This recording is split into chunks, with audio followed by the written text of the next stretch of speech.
The following program is sponsored by The Greek, Ely's Radio Shack dealer at 570 Altman in downtown Ely, and brought to you as a public service by Georgetown Media in Ely, Nevada. Special White Pine County Commission meeting, October 21st, 2020. Oh, I'm gonna turn my water on today. I'm never ready for the cold. Did mine this past week, Yeah, today's the last day and then it's gonna, pull it out. I'll turn it all My off. visions.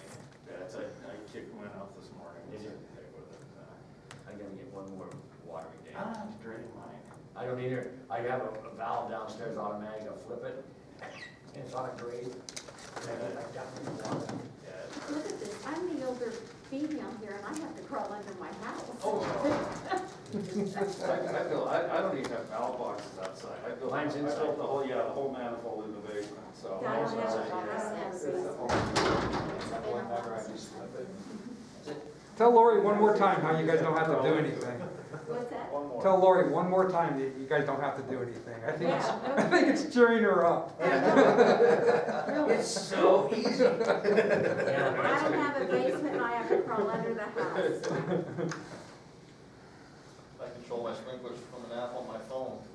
You got it better. All the way over the Travis top. is on. Do you have automatic sprinklers in that yard, in your yard? Yeah, my dad and I built them for me. Yeah, I don't have to deal with it. Okay, everybody ready? Nicole, you're ready. Good morning and welcome to the Special County Commission meeting on this Wednesday, October 21st. Would you all please stand and join us in the pledge? Ian, why don't you lead us today? I pledge allegiance To the flag of the United States of America and to the republic for which it stands, one nation under God, indivisible, with liberty and justice for all. As is normal, take this first moment for silence, meditation, whatever you like. So we'll take a moment of silence.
Okay, the first item on the agenda today is again public comment. Is there any public comment on the phone?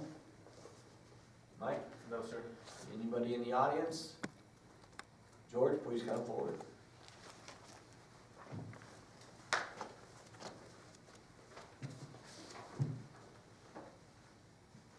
Thank you, Mr. Chairman.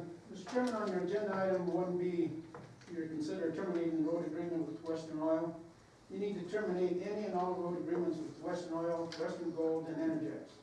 This has dragged on for a couple of months. There is no credible sign of cooperation, and they are failing to maintain the roadway that they have disrupted. I remind you that they hire a contractor to care and maintain that road access way to their designated locations. That contractor failed to maintain minimum standards and possibly did not care. You need to consider going after their bond and their state license. It is not the taxpayer's obligation for the destruction that they have caused. How can one not know that there is a problem when you have 1 foot of bug dust, let alone 2 to 3 feet? Too long, you're just wasting time. You gotta put the hammer down. You gotta set an example or you're gonna have more problems down the road, Mr. Chairman. Mr. Chairman, I've yet to see an item on your agenda regarding a victim's fund. I want to remind you that I have yet to receive any compensation for damages. I have suffered over $200 in broken windows, most recently another 150 broken window damage. You're building a new justice center. Does that include everyone?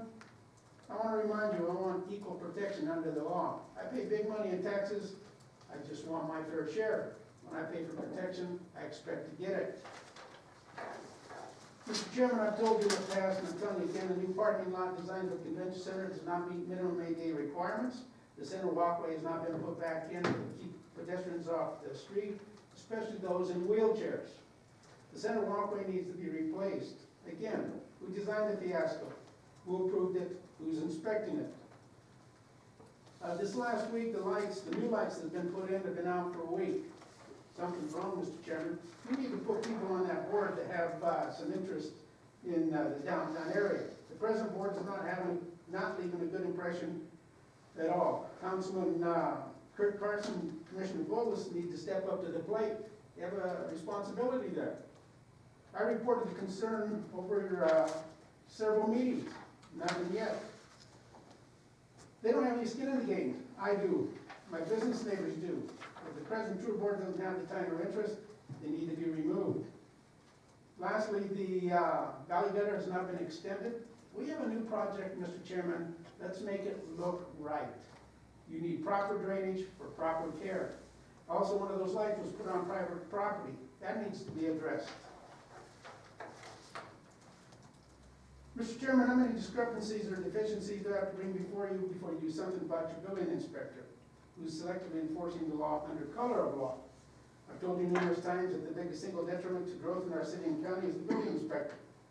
Depending on who you are, nothing gets done, or there's no problem. Again, the discrimination must stop, and that's on you, Mr. Chairman, and the rest of this commission. Your 3 minutes are up, George. Thank you. I'll be back. Thank you. Is there any other public comment inside the building at the moment? Anyone on the phone? Is Travis on the phone right now, Mike? Yes, he is. Okay.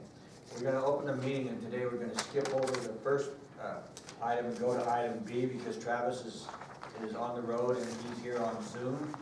So on page 2, item B is discussion for possible action, approval to terminate the road agreement with Western Oil for their failure to provide the balance of the bond within the agreed terms, and/or to discuss an extension of the terms with modified conditions upon additional proof of good faith. Travis had called me this morning. So Travis, would you give the board and the public an update of all that you know? I know stuff happened in the last short while. Go ahead. Thanks, Victor. Can you hear me okay? He's gonna turn up the volume here just a sec. Go ahead. How about now? Now it's good. Go ahead. Okay, yeah, so, as of this morning, the 100,000, did make it. Granted, it was, past our, Friday deadline, but, $100,000 wire did come in, and the investor, did call me directly, and is fully aware of the other 300,000, and, sounded, more than willing to, do that as well. Granted, be another, couple of weeks. So the 100 is there. I confirmed with the treasurer's office, the wire's pending, but, it'll settle today, so. And I did get the wire paperwork, from the investors bank. Also Bill Calderwood called me this morning, and it does look like, they will have a permanent gravel pit possibly this week from the BLM. So things are trending in the right direction, and that's pretty much the update. Mike, would you give us what your opinion is? This is good news as far as I'm concerned, because with the liability the county could have been in. So do you have any input on what Travis just gave us? Yeah, so the item talks about additional proof of good faith. I'd say putting under $100,000 into the bond is proof of good faith. There's a process to get the gravel in the water, and they're doing, it appears that they're trying to do what they can to keep moving out there. So that's what the board asked them to do. They didn't get it here by Friday, so it's up to the board if they want to terminate because they didn't get it by Friday, or accept that that's enough good faith and that's business. So it's up to the board to do whatever it wants. Bill, why don't you give us an update on what you know about the gravel pit in the water and everything else on the road, and what are the chances of getting all that in a reasonable amount of time? Perhaps, we got an email from the BLM from Elizabeth Bench. Perhaps this Friday they're gonna get a hold of me, and I might have to go sign some papers. So we do have actually access If that occurs, it will have access to the gravel pit. That is north of the highway, so it's the start of 1177, we'll just have to go to the north. And 2 miles, 2 to 3 miles, something like that, and that'll give us access to the gravel, which is, for us, huge. Water and gravel are the two things that we are desperately need of, so that's, it's a major big step for us to get forward to doing it. And I don't know if Mr. Franklin is on now, but, I mean, if he continues to show good faith, I agree with George, the taxpayer shouldn't be burdened with that. Well, now we're burdened with $100,000 less of that bill, so I think he is showing good faith. It might not come in as quick as we want, but just save the road department $100,000 in materials. And so ultimately, we're gonna end up fixing it and paying for it. And it would take any other contract the same amount of process to get the gravel and water, and that might be a little more time, isn't that right? No Well, matter who the contractor is? yeah, and the difference between what a road department like ours can do at the price for versus a contractor. Well, I mean, because the gravel pit's issued to us, you know, and then we have another one across the valley, it has some timing restrictions. But we can just, the road department can do that work so much cheaper, and the bottom line for us is we can make that dollar amount spread out farther, then we're better off. Lori, go ahead. I'd like to hear how the water, availability of water is coming along, either from Travis or Mr. Franklin or. Is James? Yeah, Lori, I can speak to that. I think the plan is once the gravel pit cemented or nailed down, a temporary construction water permit can just be got to drill a well right in the gravel area. I've been talking with Dave Gibson on that, and he says that's a pretty quick process to do for a temporary construction waiver. I don't know what all else might be entailed, but it sounds like once the gravel pit's permitted, that should be pretty easy to get. So. Yeah, and we've been, to go along with Travis, that we've been kind of held up until we actually received that we were kind of in limbo until this first step occurred, so.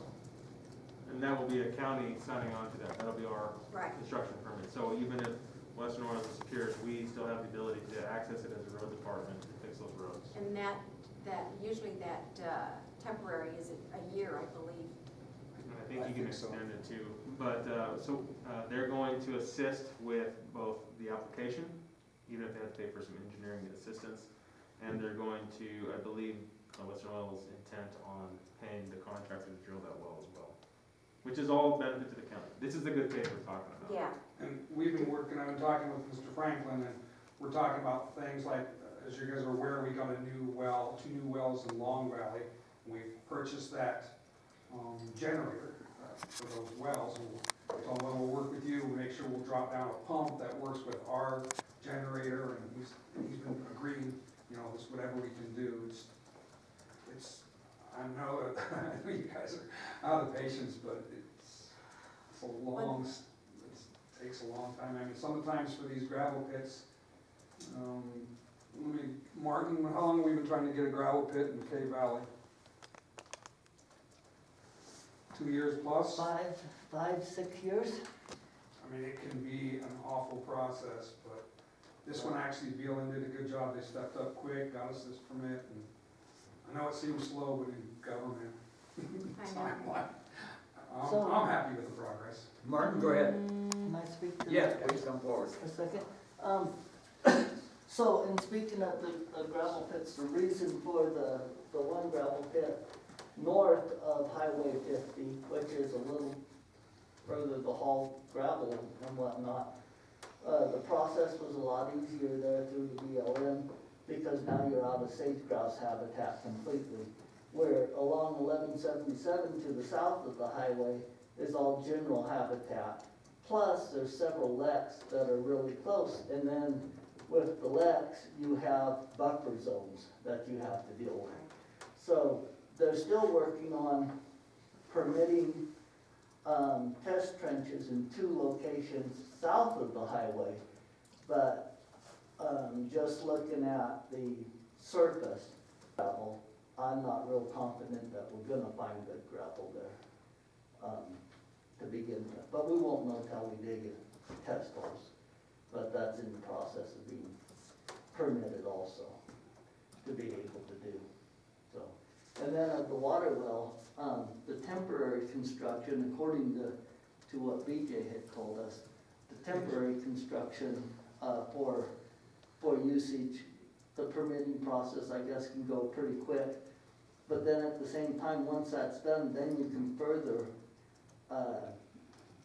pursue the, permanent. Yes, if needed. Right. But the temporary is the way we want to go, just because, and that has to be submitted to the state engineer by an engineer. So James has committed in these meetings that he would do that process pay for that process and do all the paperwork and pay for it and submit it in the county's name, so. I'd like one more comment. Is anybody on the phone from the BLM? Is everybody on the phone? Jared, on the phone. Who is? Jared, Mighty? Hey Jared, have you just been listening to Bill and Martin and Mike Weeble? I have.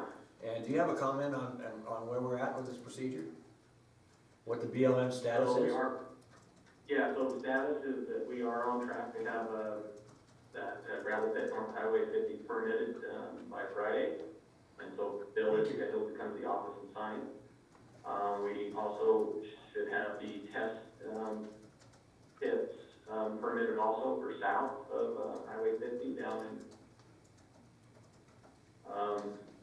So it sounds like we're all on the same page of what the process is and getting that permitted.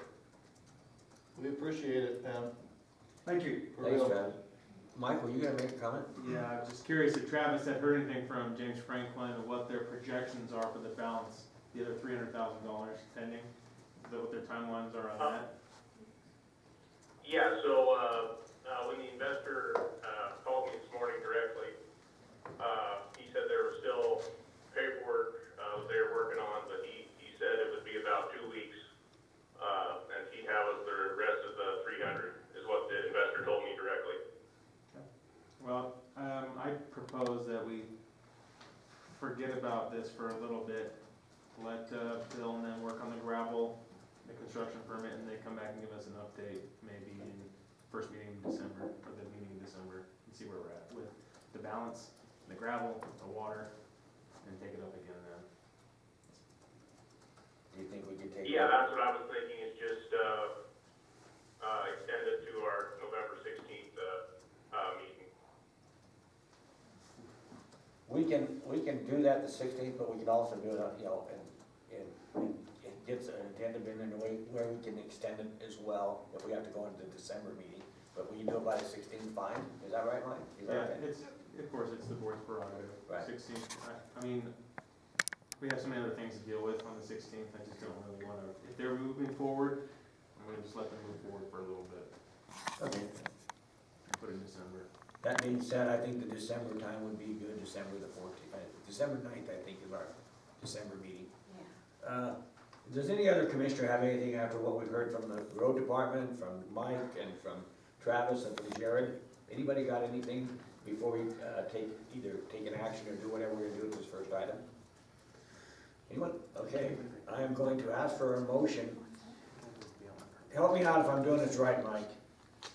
This is a motion to approve or to terminate the road agreement with Western Oil for their failure to provide the balance of the bond within the agreed terms and to discuss the extension of the term with modified conditions. Is that right, Mike? So you would just need a motion to extend the terms of the road agreement through maybe the end of December or something.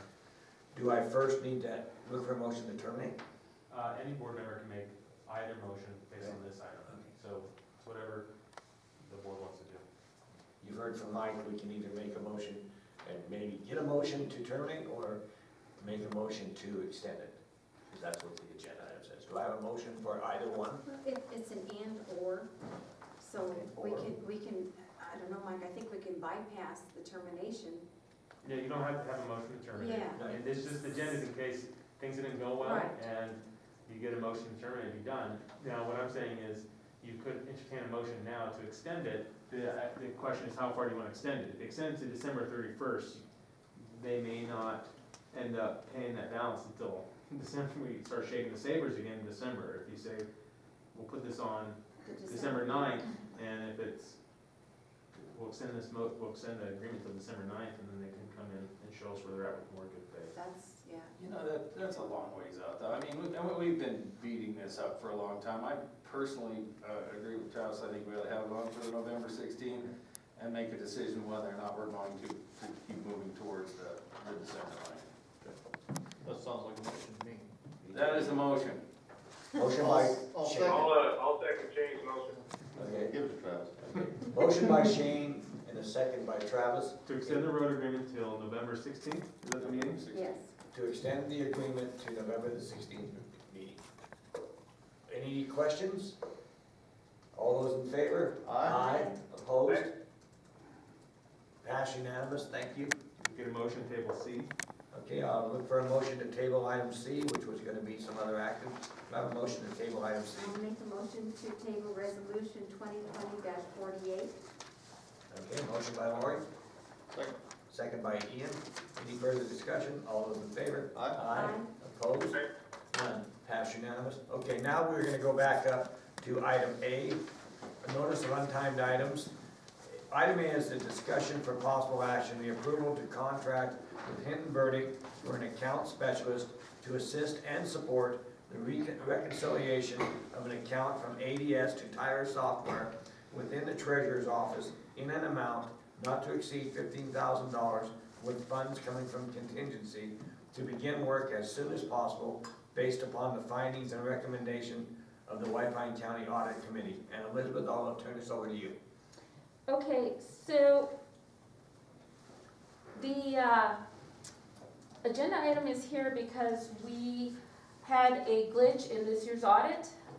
We cannot issue financial statements until the bank accounts are properly reconciled.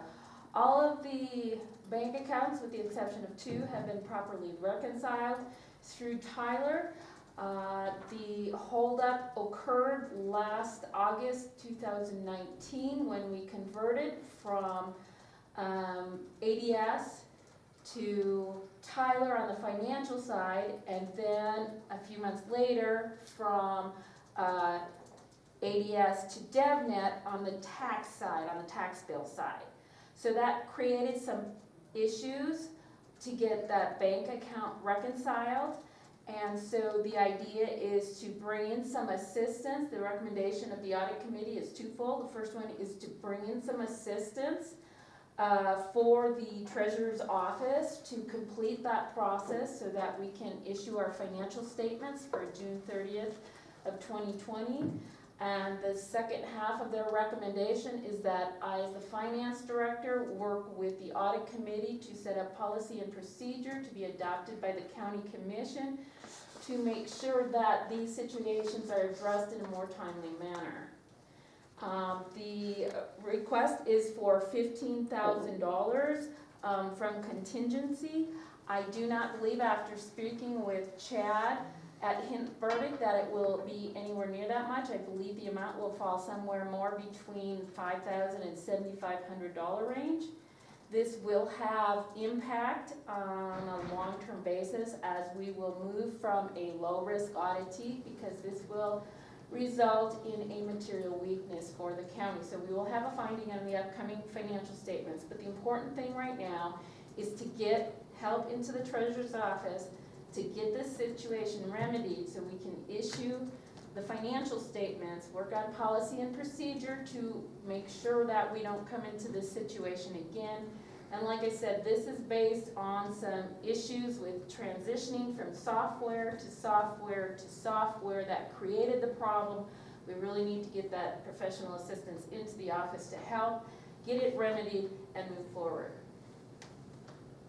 Catherine, why don't you come up and speak to this for a moment, please, if you would. Sure.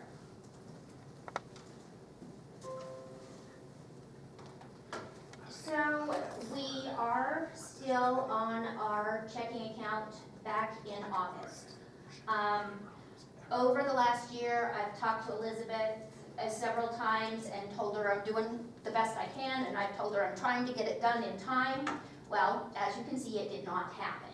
And many, many factors have contributed to that. But we had a cutoff for ADS of July 26th, and that left 3 days in July. Then we had, and finance converted, then we didn't convert till August 14th. And then we converted, and then we didn't convert taxes until November. So all of this kind of came into overloading my office, and it sounds silly to think you can't balance a checking account, but the number of factors that go into this, you would not believe. We basically have credit cards that post as a lump but could have come in before or after, and pieces clear and pieces don't. We had 3 unapportioned offices that part of it was unapportioned for part of the time, part of it wasn't, so that same thing started happening with all the check and cash deposits. Anyway, it's pretty complicated, and I'm happy to go through. I mean, we've got the bank statement, we have stuff from ADS that's still pending, we've got stuff from departments, we've got stuff from the unapportioned accounts. When we enter stuff in Tyler, it doesn't post to the bank account until the closeout packet's done by finance. So just because we've entered it doesn't mean it's in there yet. Tyler told me that we should not ever have any adjustments. As you can see, there's no way that that's the case, so it took a while to figure out that what I need to do is put them in as outstanding items. And it's doable, but it's a nightmare. And every time I get interrupted, when I come back to that nightmare, it's almost like starting over. And this whole year has been nothing but interruptions and putting out fires and trying to deal with new systems. And you know, I still had to do all my statutory requirements with taxes and notices and tax bills and tax sales and tax. So anyway, long story short, it is way behind. It is a finding and an issue, and some help would be delightful. We're going into a time period right now where, let's see, what month is this? Yeah, where I'm a little bit slower again. So like the tax sale's done, the tax bills are out, the first installment's done, we're still having fires with DevNet. We have state reports that are not there yet, not on time, not late. I was working on this during September. This report was due to the state September 10th. I turned it in, they called me, it's all wrong, it came out of DevNet. So I was trying in September to get this done before the audit, got interrupted with that thing, it's still not resolved. So there's still a lot of fires coming along with these 2 huge conversions for us. You know, our office had to go to 2 totally new systems. And, you know, besides a finance office, we're the only office that uses Tyler for anything besides vouchering. And we use it tons. And it's been a huge adjustment, and training issues, and, you know, all of us learning things. Receipting takes twice as long, and, you know, things like that until we're savvy with the systems. So, long story short, I'm happy for any of you to come and I can show you more details, but the facts are, we are behind on it, and it would be wonderful to have some help catching it up, so. I can do it myself. It's not going to happen in any kind of timely manner, which means that I talked to Chad. Audit cannot finish the audit until this is done. And Elizabeth can't do financials till the audit's finished. So it would cause a whole lot of problems. But that's kind of where we're at. Yeah, I'd just like to say all of the smaller accounts are up to date, and that I believe that once we get, you know, the bank reconciliations were always done timely up until these conversions, and I believe once we get Catherine through this hump, that will not be a problem in the future. But we do need to get this assistance in there, and time is of the essence. We are required to issue our financial statements by December 30th. Mike? Also, when there's material finding like this, which hasn't happened in a while, Elizabeth has to draft a corrective report, corrective action. Right. And showing this action that we brought the auditor assistance in to correct it and jump on it immediately, put some funds into it to correct the problem, and then new policies and procedures that will be written for reporting so we can approach it earlier if necessary. It's gonna reflect better, I wouldn't say well, but better than, you know, taking this action that would be in the report. But Shane? You know, to undertake a system swap of the magnitude that we've been through the last few years, to think we were gonna get through that without some bumps in the road would have been insane. And I think this is really minor considering what it could have been countywide. And I think we just need to jump on it and get it handled and move forward. And you're confident, Catherine, with the assistance of Invertic, we'll get this taken care of quickly and smoothly? No, I am not confident. If I were confident, it would be done, I am telling you. It is a nightmare, and you're more than welcome to come look at all the factors that play into it. But, you know, you can get down to $19 and then spend, 40 hours looking for $19. I mean, it's really complicated. I've been balancing accounts for 25 years, and I'm telling you, this is not an easy fix. Jessie is here. This is her first day that she's here. She came in my office this morning, and I didn't know she was going to, but we have kind of gone over all the factors, and I can tell from talking to her that she's knowledgeable in balancing accounts, and I really do think having someone to go through, I've only been able to have one pair of eyes because my staff is keeping the office running. And, and we had, we lost time in staffing with COVID, which, is unfortunate, but it's been a variety of factors, and we will do our very best, I think you misinterpret what I'm asking. I'm just asking, the commission's gonna take an action here, hopefully in just a second. I'm approving the up to $15,000. I feel more confident that we will get somewhere with some help. I absolutely do. We're not wasting the $15,000 or whatever. And we don't get there. Okay. Yeah, I feel more confident that we will get there with some help, absolutely. I think this is entirely appropriate, and I'm ready to make a motion Would you to please? I don't have a approve. problem at all. Go ahead. Go ahead. Yeah, I make a motion to approve the contract with Hinton Burton, with an amount not to exceed $15,000. Second. Motion by Lori and a second by Ian. Any further discussion? All those in favor? Aye. Opposed? None. Pass unanimous.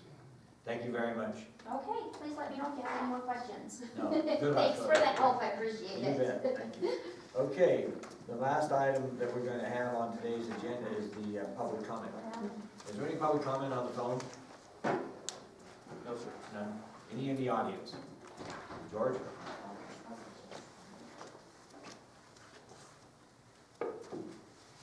Thank you, Mr. Chairman. A little disappointed in what you guys did with Western Gold and Western Oil, whatever their case may be. It's good that you're working with people, but to drag it out like this, it's got to stop. They have plenty of time. They can come back. My concern is on the local level, your building inspector is selectively enforcing law. You folks have gone to the city council. I can't run my property as others do. I had RV on my property for years. I was grandfathered in. Yet I got 2 citations, or my tenants did. $355, I had to lose that. I lost contracts as $7,000 for 1 year, another contract for $250, and I can't remember what the third one is. Within a very short distance of my property, people are moving in and not a dang thing is said. Yet I sit there with empty property. Your half of that building inspector needs to go.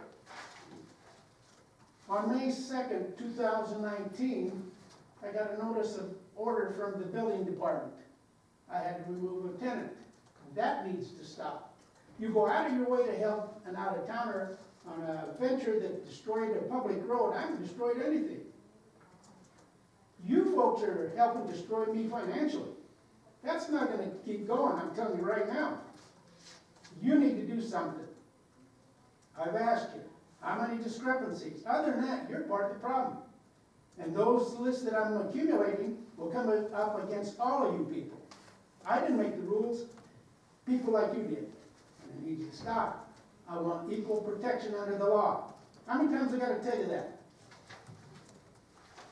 Mr. Chairman, on numerous occasions, I've told you that the state health mandates that masks be worn along with social distancing when out in the public or in public meetings. Commissioner Bullis has attended at least now 14 to 15 meetings that I've attended, does not wear a mask. As a public official who took an oath to enforce and abide by all laws, he needs to comply or resign. The rest of the commission has the same obligation. Do your jobs or resign. That goes without question. I want to remind you, we lost a public official, a public health official, working for peanuts, $100 over a stupid mask. How much is the taxpayer going to pay when you guys have rules and regulations, state mandates that you don't adhere to? You can't keep that up. You need to stop that. I also heard recently that Mr. Bullis went into a local business. They refused service because he wasn't wearing a mask. I don't know if it's true or not. We're not gonna go into hearsay here, And George. he's You going to brought have these the up. employees fired, Stop. and that needs That's to enough. stop, Mr. That's Chairman. enough. We're not gonna go into Let's that. find out. That's Let's enough. find out. That's it, George. That's I'm it. gonna tell you again. I'm not I'll gonna be tell back. you, one more time and you're out of here. That's I'll be it. back. Okay. Any other public comment from the audience or on the phone? I'd like to make one statement, and that's to thank Travis, because he did a lot of work to try to rectify this situation and it took a lot of time and effort, and that's what a commissioner is supposed to do, and he did due diligence, and Travis, I don't know if you're on the phone or if you're not, but I think you should be commended for the work that you did to try to get this situation on that road, and I think we made the right decision today. Let's move forward and get the road done, but sometimes you need to recognize somebody who's gone out of their way to really do a good job, and you did, Travis. Thank you all. Here too. So, that being said, is there any other, more? Yeah, I just wanted to make an announcement, and even though I'm not public, I think that the public would like to know. I, as the alternate to the water board meeting, water advisory board, I was there last night and received a email from Jeff Fontaine, the executive director of the Central Nevada Regional Water Authority, and the request that White Pine County had made to extend the comment period was accepted, and instead of November 2nd, the comments being due, it is now December 1st for all the hearings between the one that we had here and to the one that's going to be down October 26th, I believe, in Railroad Valley. So I thought that was good news. At least they listened to us on that part. Any other public comment, either in the audience or on the phone? Seeing none and hearing none, I'll look for a motion to adjourn. Motion by Ian, Second. second by Shane.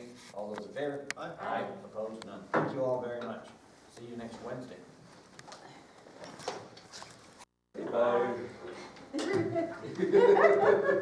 I know.